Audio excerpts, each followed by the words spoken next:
Hi guys, and welcome to this little educational video on how to get these clutch covers onto Yamahas, whether it be R1, R6, Phaser, FZ6, whatever. They all generally tend to be the same. There is a bit of a knack to doing it. So basically I'm going to show you how it's done, because I've had a few people have problems with this recently, whether it be Facebook and YouTube and stuff like that. And I've explained the situation, but I found that it's quite hard to explain, so it's just easier to show you in a video. So that's exactly what we're going to do. I'm going to use this one as a test subject to do it with, as it were. This is my rebuild that we're currently doing on the channel at the moment on a little series. Link in the description to part 1 of that if you haven't seen it, and please do check it out and give us a like and possibly a comment and all that. That'd be grand. So these covers, basically people have a problem with lining this thing up and actually getting the clutch working in general, so it's fairly simple to do once you've got the knack. So let's get on with it. I'll get you set up and I'll show you how it's done. Right, so here we are all set up. I've removed all but 2 bolts, just to make the video, you know, shorter and all that. So you obviously know to take out all the bolts to get the cover off. You'd obviously disconnect the cable as well. What I tend to do is just undo the 2 bolts down here for the cover, which are holding the bracket on, and it just completely loosens the cable, so you can easily hook it off. So we'll just pop off this cover because we need it off to be able to reinstall it. If the bike has got oil in it, there might be a little bit of oil sitting in the bottom here, so beneficial to do it on the side stand if you can. Then with the engine tilted over to the side, there won't be any oil sitting around in this cover.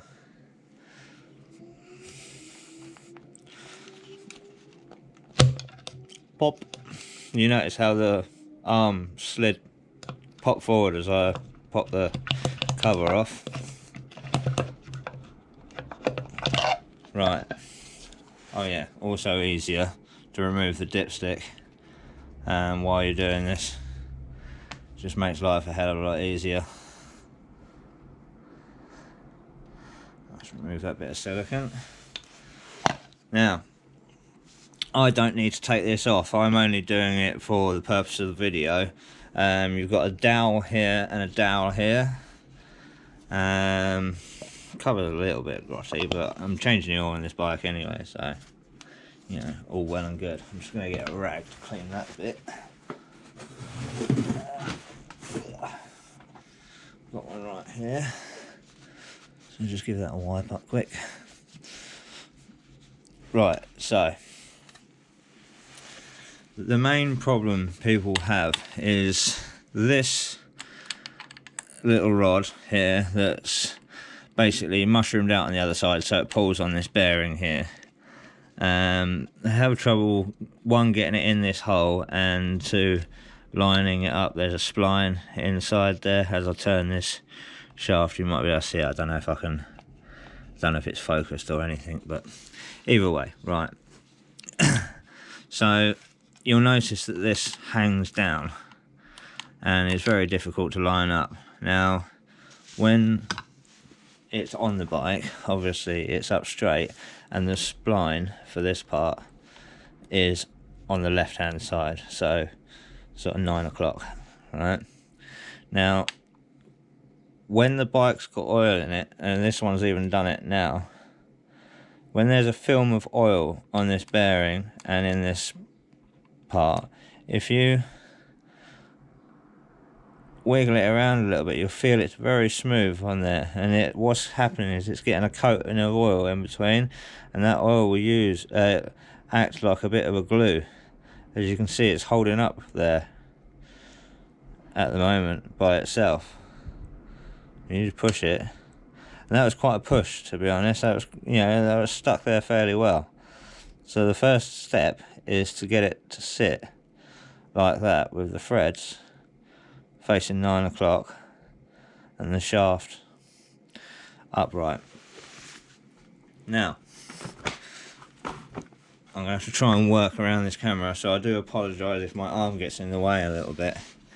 What we've got to do is we've got to line up this hole with this at first. Right, now the way I always do it is I stand up looking from the top side. Let's get my hoodie tassels out of the way. I'll just knock that off, there you go. Got to make sure that's always right. Now you get your cover and you want to feed it on from the sort of this back side first, because the frame gets in the way a little bit. So you want to feed it on from the back side first and just try not to knock that shaft. I would show you in here, but I can barely see in myself, so I don't know if getting a camera in there is going to do any good. But you just want to get a torch.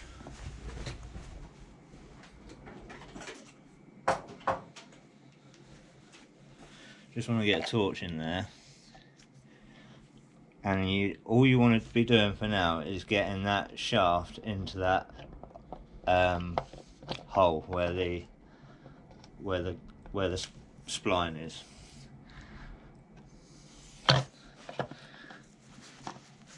Can be quite tricky to get it past all the little bits.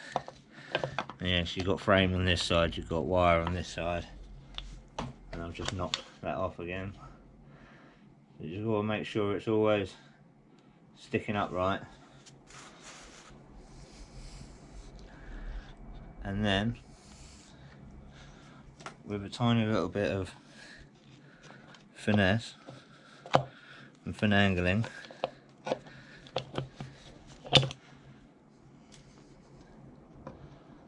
you know, that's gone in the hole, but the spline has turned whilst doing it, so I might have to pull the cover back off again. I'm going to see if I can move it around with a screwdriver.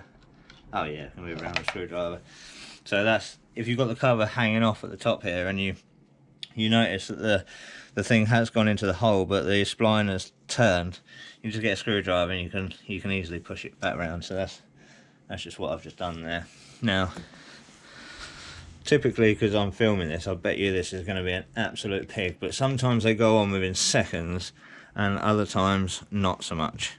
At this stage, the shaft is going in to the hole, so you just want to carefully maneuver it, and as you do, you want to bring this arm round and have it resting on the spring tension of this, just, you know, not putting any tension on it or anything, just holding the tension on the spring. Now you want to just carefully wiggle and the splines will find each other. You might want to pull this arm up a little bit as you're applying pressure in, and you'll feel them just guide together.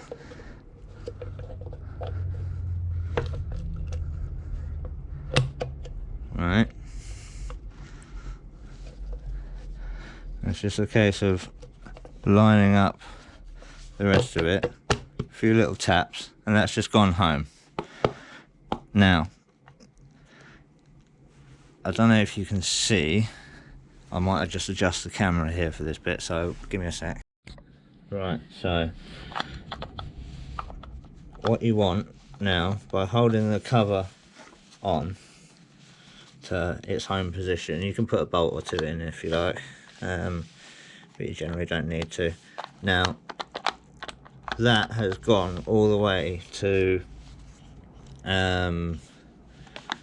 its rest position. Now when it's in its rest position, this dot here needs to be in line with this arrow here, which it's not. It's one out, it's one tooth out. It looks quite far, but the teeth on the spline are quite coarse, so that is one tooth out. Now to get that in the right place, we need to go, let me think about this, we need to go clockwise a little bit more, so it needs a bit more pull on this. Alright, so we need to go clockwise, clockwise from the top. I'm confusing myself now. So what we need to do is just need to pull this cover ever so slightly, but try and keep tension on it as well. You just want to very carefully wiggle it off like that, keeping this on tension, and you'll feel it jump a tooth as you slowly pull the cover off.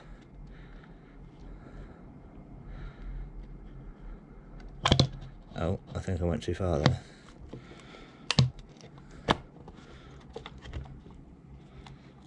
Push it back. Yeah, now we've gone too far. So as you can see, the cover's back on, and now the dot's around here. So what I need to do is just keep the tension on again,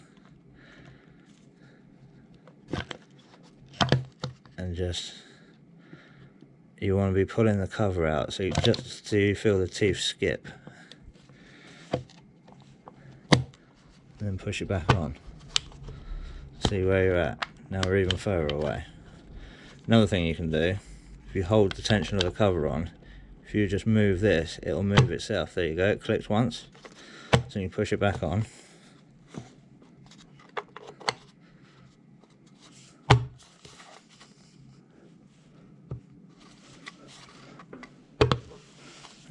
Make sure it actually goes home properly. Alright, that's still not enough.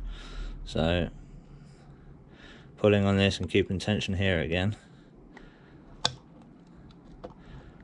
Click. Back on.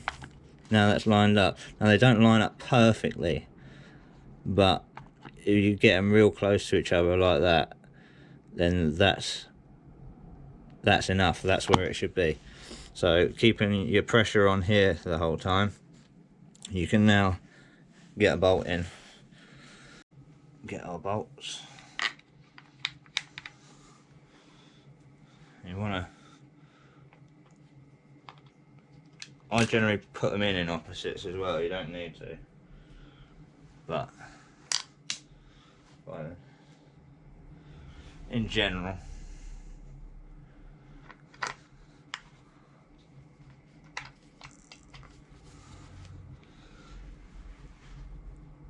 I might change out some of these bolts soon because they're not all equal length, and they should be. So I'll leave that for another time though, for the purposes of this video. Once you've got a few in, you know it's pretty much lined up. I mean, these covers have dowels, so if it's sitting home it's lined up. And you just want to very, very, very lightly tighten them.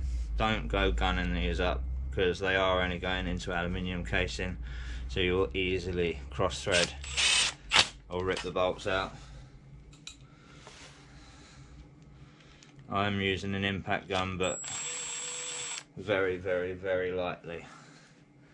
That is where this one goes.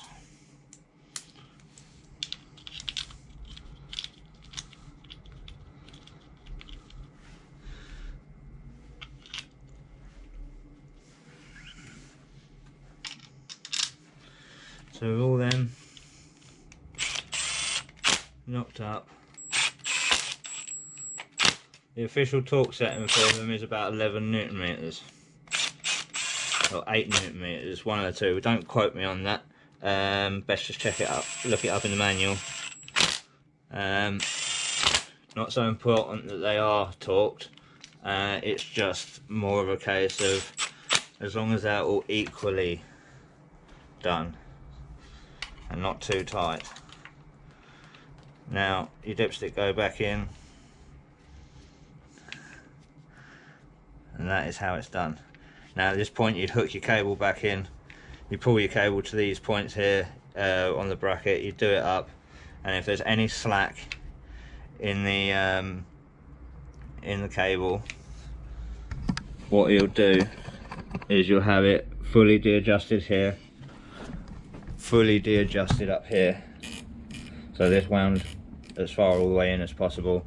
Now you want to adjust it out on this part here I haven't got a cable on there at the moment, so you just have to imagine that you know how it is. There's like a threaded part with a lock washer. You just adjust that out to around halfway. Halfway is a good sort of starting point, and then see how much the cable is pulling out on this part. So you grab the outer cable and you'll pull, and if there's any movement of the outer cable coming out, you just want to adjust this out until there's not, and that should give you your perfect clutch.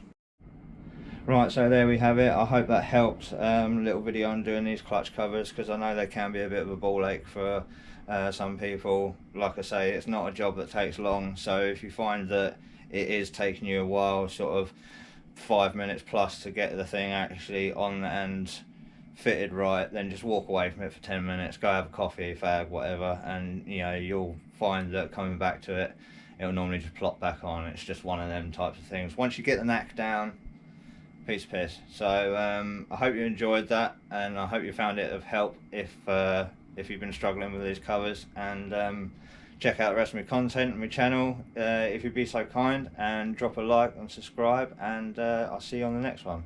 Thank you very much.